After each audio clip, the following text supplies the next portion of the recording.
qeessaasi argee anaafti asuma mataaloo jaalala caaltu hundumaa.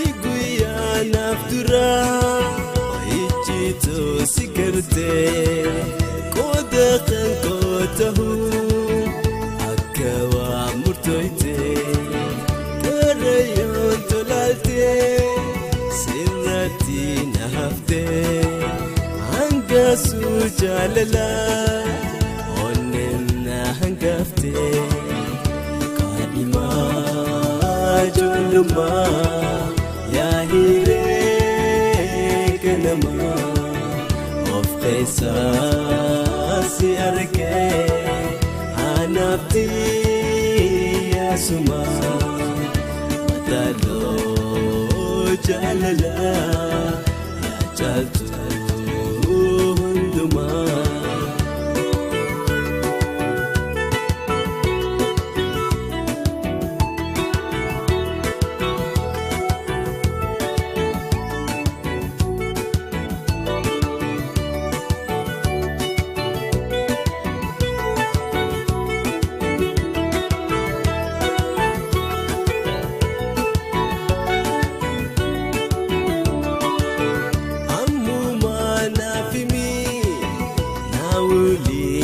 Amma tiyatan totahu ihese hayama yotulen hayamte napulti toyate asiki namadu onnen sipanamte kadima julma yahire kanama qeessaasi argee anaafti asuma mataaloo jaalala caaltu hundumaa.